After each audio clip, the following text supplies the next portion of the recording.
Este es un video de la serie Reconfiguración étnica, la diáspora, de nuestro canal de YouTube.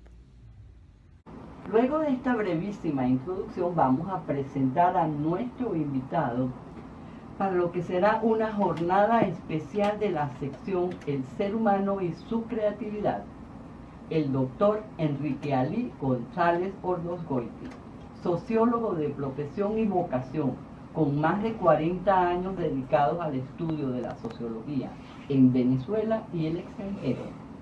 Investigador y destacado profesor de pregrado y posgrado de diferentes casas de estudio. Es co-creador y coordinador general de la Asociación Civil Centro de Investigaciones Socioculturales de Venezuela, CISCUVE, desde su fundación en 1991. Ha sido condecorado recientemente con la Orden José María Vargas en su segunda clase, UCB, y con la Orden de la Tradición Juan Liscano de la Alcaldía de Chacao. Nos acompañará para hablar de un tema muy importante: la reconfiguración étnica de Venezuela, el papel de los venezolanos de adentro y los de la diáspora. Bienvenido, doctor. Para nosotros es un verdadero placer. Bueno, muchísimas gracias por esta invitación. El placer también es mío de estar en un programa en el cual se pueden hablar de cosas tan importantes para el país, tal como lo vienen haciendo todas las semanas. Así que muchísimas gracias más bien a ustedes por su invitación. Bueno, quisiera que centráramos, este es un atrevimiento mío, ¿no? Nuestras intervenciones podríamos decir, para que nuestros oyentes estén atentos, en 5 palabras clave. Vamos a hablar de cultura, etnia, ciudadanos, esos venezolanos de adentro, la diáspora, y algo muy importante que es la reconfiguración, que es el leitmotiv de nuestra entrevista del día de hoy.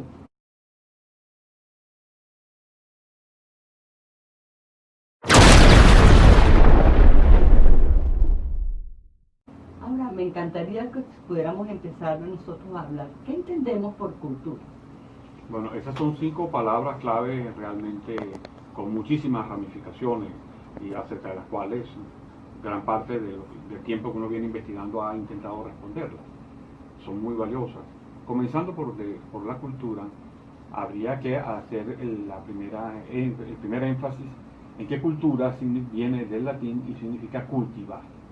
Por eso al principio se hablaba, por ejemplo, de cultivar la tierra, y de ahí viene el término agricultura. Entonces luego se pasa a hablar del cultivo del espíritu, y entonces para mediados del siglo XIV, XV, en Europa se habla del cultivo de las artes, que las artes en latín viene de ARTS, significa habilidades. Entonces esa es una manera del cultivo de las habilidades que termina siendo el cultivo de las habilidades espirituales, y eso va también cambiando hasta más o menos lo que se entiende como cultura, como arte, cultura, tal como hoy se utiliza más. Aunque el término agricultura sigue existiendo, pero hoy se considera que son evidentemente dos cosas diferentes: la agricultura, cultivo de la tierra, y lo que puede ser el cultivo del espíritu, el cultivo de las ideas, el cultivo de las artes. Este término cultura va a sufrir y va a ir viviendo muchos cambios a lo largo de la civilización euroamericana desde el siglo XVI en adelante. En algunos momentos tuvo un significado que pudiéramos llamar peyorativo o sectario, porque se decía que había personas cultas y habían personas incultas. Eso, por supuesto, fue un desarrollo que llevó a que en el siglo XIX se rebatiera esa idea y se planteara por un famoso antropólogo, Edward Taylor, un antropólogo inglés, al igual que Churchill, planteara que cultura es todo lo que hace el hombre. Entonces, a partir de ahí se acuña una nueva noción del concepto de cultura, que es el concepto antropológico, en el sentido de que si cultura es todo lo que hace el hombre, todos tenemos cultura. Por supuesto, eso es una primera aproximación general, porque después vienen las especificidades, porque si bien es cierto, todos tenemos cultura, pero hay culturas distintas. Entonces todos tenemos distintos tipos de cultura. Y cuando utilizamos más el término de cultivo, hay personas que se han cultivado en una rama y hay personas que se han cultivado en otra rama. Por lo tanto, hay también una diversidad cultural en la propia sociedad y también cuando la sociedad se compara con otras sociedades. Hoy en día, por lo menos en el concepto que yo fui trabajando y elaborando, llegué a la definición de cultura como las distintas maneras como el hombre se representa a sí mismo y a su comunidad las condiciones objetivas y subjetivas de su existencia histórica. Aquí la palabra representación es básica, porque la palabra representación significa la manera como nosotros estamos en el mundo y vemos el mundo y nos situamos en el mundo. De ahí es que, por ejemplo, la cultura, entendiéndola como las diversas representaciones que hacemos, empieza a tener muchísima más variedad, pero también más especificidad, porque vamos a distinguir, por ejemplo, la cultura de lo que pueden ser las actividades económicas y de las actividades políticas, para hablar de tres en especial, aunque por supuesto la cultura es un eje transversal, porque cuando nosotros estamos hablando de política tenemos una representación de las cosas, y cuando estamos haciendo o hablando de economía también tenemos una representación de las cosas, pero de todas formas la cultura pasa a ser, como definición especial, así como la economía es la producción de riqueza y la política es el ejercicio del poder, la cultura es el ejercicio de la representación, de cómo nos vemos a nosotros mismos, cómo nos ven los demás, cómo se ve la sociedad a sí misma, cómo se ve la relación de la sociedad con la naturaleza, etcétera, cómo nos representamos el mundo.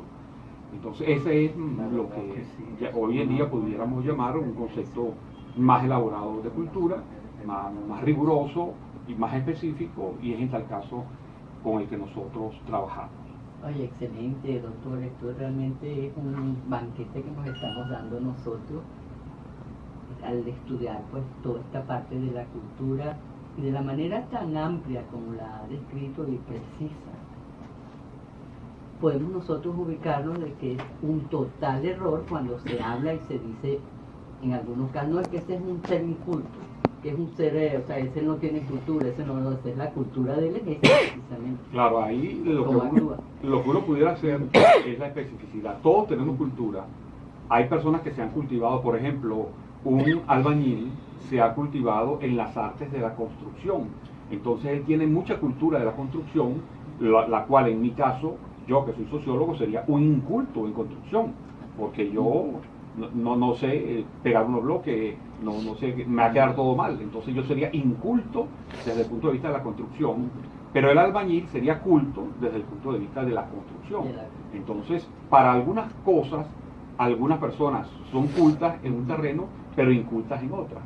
Y lo que uno llamaría la sensatez y al sentido común es que reconozcamos que tenemos diversidad de cultura y que en algunos casos hemos cultivado unos terrenos por los cuales podemos hablar con profundidad y seriedad, y en otros casos no hemos cultivado otros terrenos de conocimiento y por lo cual deberíamos inhibirnos de hablar porque no tendríamos realmente algo sustancial que decir.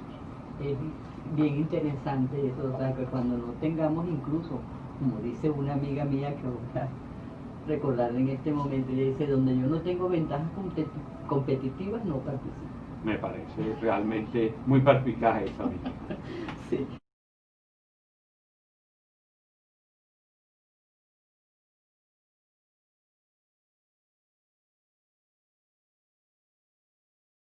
Bueno, continuando nosotros, estamos hablando ya, hemos dicho, de este tema tan interesantísimo de la reconfiguración étnica del venezolano. Vamos entonces a hablar de venezolanidad, etnia. Exacto. Aquí la etnia tiene, habría que ver cuál es el principio que está detrás de la etnia. Y el principio es lo siguiente: en toda sociedad que cuando alcanza un determinado número de población y por supuesto de complejidad institucional, busca distinguirse los distintos sectores entre sí. Es así como, por ejemplo, si nosotros hablamos de la época precolombina, antes de que llegaran los españoles, nosotros tendríamos tribus de origen caribe, tribus de origen arawak, las tribus Yanomami, que todos son indígenas precolombinos en el sentido de que existían antes de Colón, pero cada uno se distinguía entre sí. O sea, los Yanomami tienen una manera de ser distinta a los Caribes, a los Arawak, etc. Es decir, en las sociedades hay una necesidad de la distinción. Esa necesidad de distinción, desde el punto de vista estricto del diccionario, se convierten en clases. Clases porque son las diversas maneras como pueden agruparse en una sociedad. Lamentablemente, por la literatura sociológica de origen marxista del siglo XIX, que aún se mantiene, aunque fue superada ya en el siglo XX por Max Weber, pero hay personas que siguen viviendo en el siglo XIX y piensan que cuando se habla de clases solamente se habla de clases socioeconómicas. Bueno, las clases socioeconómicas existen, pero también hay clases sociopolíticas, hay clases socioculturales y hay otras formas de dividirse la sociedad en grupos. Una de ellas, y aquí acuño el término, apelo al término acuñado por la ciencia antropológica, que es el de etnia. Etnia son los grupos sociales que se diferencian entre sí basados en su etnicidad. Entonces ahora vamos, ¿qué es la etnicidad? Son diversas características culturales que un grupo hace suyo para diferenciarse del otro.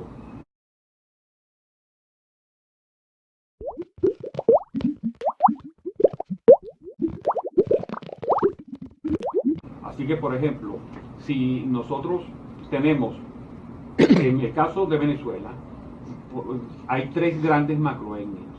La primera macroetnia es la indígena. Entonces, la indígena, ¿cuáles son los elementos propios de su etnicidad? Inicialmente, muchas tienen origen precolombino, tienen idiomas particulares. En su momento, hace 4 o 5 siglos, tenían sus religiones particulares. Y en la medida que los indígenas viven dentro de esa memoria histórica, la recrean y la hacen suya, los indígenas sienten que son un grupo aparte, un grupo específico de los venezolanos.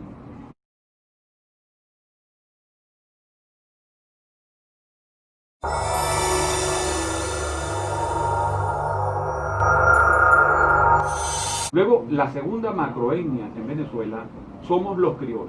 Y aquí fíjense que digo somos porque yo soy criollo, yo no soy indígena. Eso no me coloca ni mejor ni peor que el otro, sino que somos distintos. Y eso es una de las cosas que uno tiene que reconocer desde el punto de vista étnico. Los criollos, aquí tendríamos que hacer un señalamiento para poder distinguir lo valioso que ha sido la reflexión en Venezuela. Inicialmente el término criollo, que viene de crío, viene de español de crío, fue adjudicado en América a lo que llamaban los hijos de peninsulares nacidos en América, por lo tanto eran los blancos criollos. Aún así se sigue utilizando en prácticamente toda América Latina. Pero en el siglo XIX, la experiencia venezolana, que va a ser única y que en algún momento pudiéramos hablar, porque si es reconfiguración étnica tiene muchos capítulos, hay uno que tiene que ver específicamente con la memoria histórica, pero es complejo que ameritaría un tratamiento aparte. Pero en el caso del siglo XIX, la experiencia venezolana va a dar origen a una profundización de la mezcla entre los distintos componentes étnicos que habían, fundamentalmente indígenas, europeos, blancos, españoles, y canarios, etcétera, y negros del África negra subsahariana. Eso profundizará tanto la mezcla que va a ir provocando que surja un criterio de criollo distinto.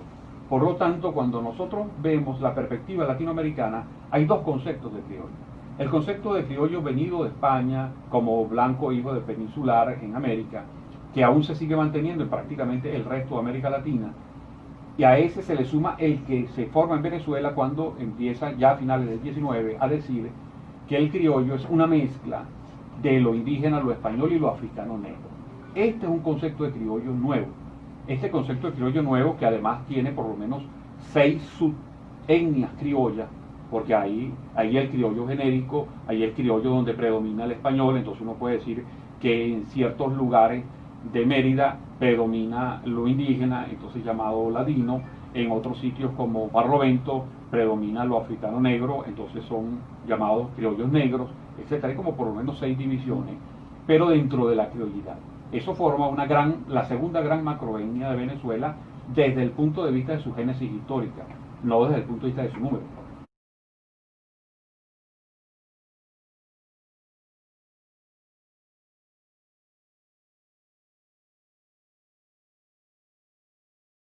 Y la tercera, porque después de su número es un orden distinta, pero bueno, vamos a hablar de la tercera.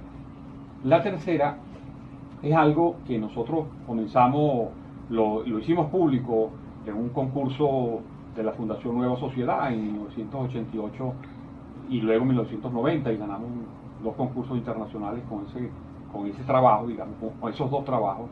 Es el concepto de etnia bicultural binacional. Etnia bicultural binacional es aquel grupo que tiene como fundamentales elementos de etnicidad su referencia a dos nacionalidades distintas. Por ejemplo, los españoles venezolanos. Son españoles que vinieron en migración, ellos mismos son un tipo de español venezolano, después que tienen tanto tiempo, pero sus hijos, aún nacidos en Venezuela, también son españoles venezolanos desde el punto de vista cultural, porque pasan a tener sus dos principales grupos de referencia cultural a dos países distintos.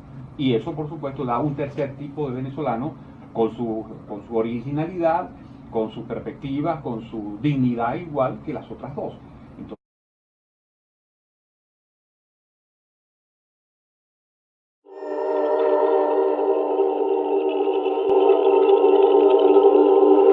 Entonces tendríamos en Venezuela tres grandes macroetnias, que desde el punto de vista numérico, la primera es la criolla, la segunda es la bicultural binacional y la tercera es los indígenas. Para 1990 hicimos una proyección y más o menos el grupo, la etnia de los venezolanos, de los biculturales binacionales, estarían alrededor del 42-44%. Estamos hablando de un altísimo porcentaje. Y básicamente, imagino yo también de Europa, portugueses, españoles, italianos. Y también hay árabes y también los latinoamericanos. Sí, el colombiano venezolano, ecuatoriano venezolano, peruano venezolano, son un grupo. La proyección que hice con una manera bastante compleja, pero ahí está en un material que escribimos, será un premio que en Venezuela todos somos minorías, de 1990. Ahí hay una proyección y esa proyección nos decía que podía haber entre 42 a 44% de la población ser considerado bicultural binacional.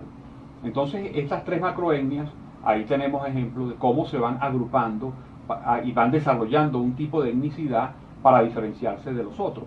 Por eso es cuando se asumen elementos culturales para diferenciarse del otro, que es distinto, por ejemplo, una persona que sea ingeniero, otros que sean sociólogos, otros médicos, ellos tienen una diferencialidad profesional, pero eso no los convierte en una etnia, sino esos son grupos profesionales, diferenciados por su oficio. O sea, hay distintas formas de diferenciarse en la sociedad.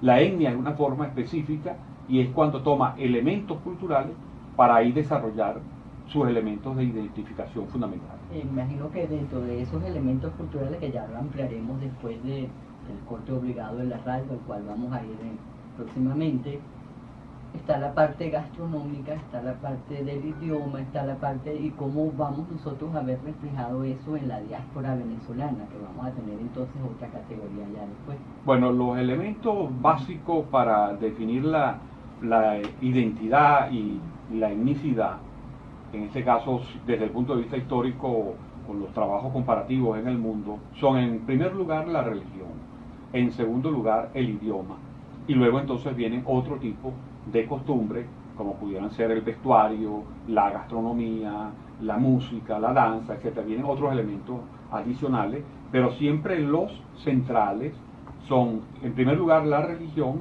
y en segundo lugar, el idioma. Muchísimas gracias. Bueno, para los radioescuchas que se incorporan en este momento, estamos hablando con el doctor Adi González Ordocoste, sociólogo con más de 40 años de ejercicio docente en el ámbito universitario, tanto en Venezuela como en el mundo. Vámonos entonces a máster.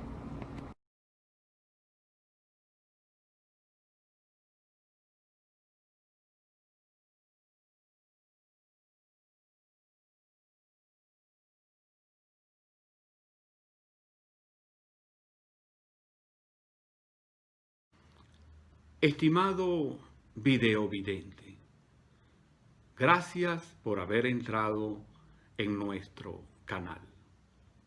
Nos veremos en el próximo video.